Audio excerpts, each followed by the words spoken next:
Well, good morning. Here it is. We made it to Wednesday morning. Today is Hump Day. Another made it to the middle of another week. And anyway, today is, of course, March the 13th.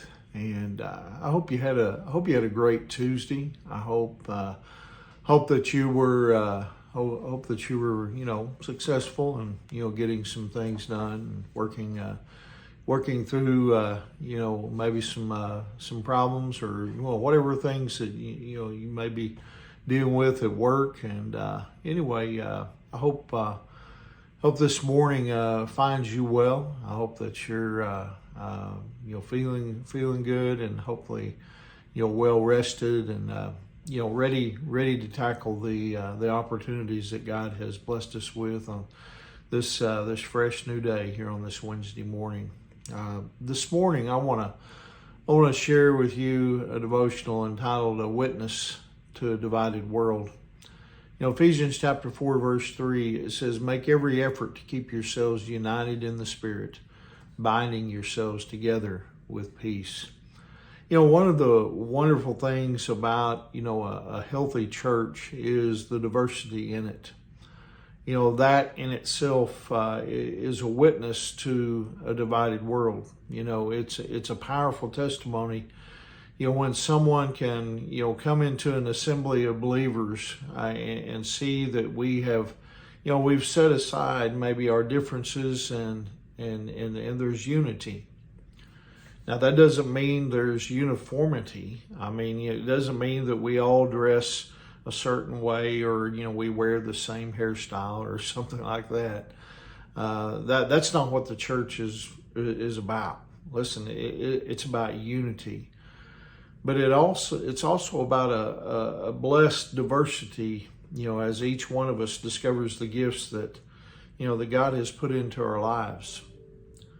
Christians are not supposed to be like assembly line products. Where each unit looks exactly like the others. That's not what a body of believers, an assembly of believers is all about. Listen, God can take, the same gift and he can place it into the lives of two people, yet it might manifest itself, a little differently in each individual. They'll have certain things in common, but they also will have unique traits, as the Holy Spirit works through their individual human personalities. In chapter 4 of Ephesians, the Apostle Paul, wrote, among other things, he wrote about the various, gifts God has placed, in the church. Now, this chapter, it shows us how important, our individual place in the church is, and, the incredible gifts of the Holy Spirit that God has made available to us as believers, in this day that we're living. The gift that God gives to each believer is always the right one. I mean, we never, I don't think we should ever feel that we have to return it. It's a perfect gift, and it's always appropriate for each one of us. Now, sometimes we may see the gift that another believer has received and maybe feel a little envious. And as a result, we're not thankful for the gift that God has given to us. But you see, we must realize that the gifts God has placed in our lives are always the best for us. God always has the best, desire for us, each one of us.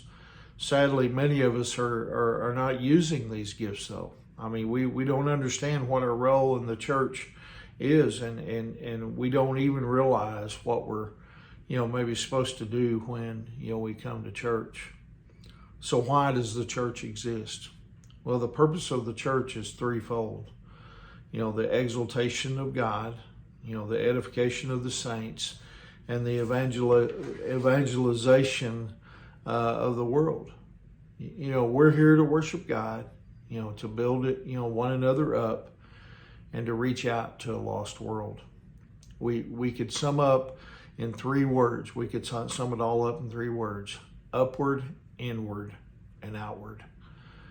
However, a lot of Christians drag their feet when it comes to going to church every week. I mean, the same excuses they make for skipping church, don't keep them from going, to a movie or going to the mall or going to ball games. I mean, their excuses simply show their lack of desire to go. See, the problem is that we think of church as something that, we attend merely as spectators. Yet, you see in Ephesians chapter 4, it shows us that God, He wants us to participate. He wants us to be involved in what He is doing, in that particular church.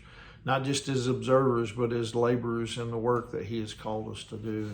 And, that's my prayer, is that we would be co-laborers in what Christ is doing, and maybe each place that we may go to worship and be involved in what's going on, participate, not just be spectators. But anyway, I hope that encourages you here on this Wednesday morning on this Hump Day. Remember, Angie and I, we love you guys, and we're praying for you. And Lord willing, I'll see you tomorrow morning. God bless you.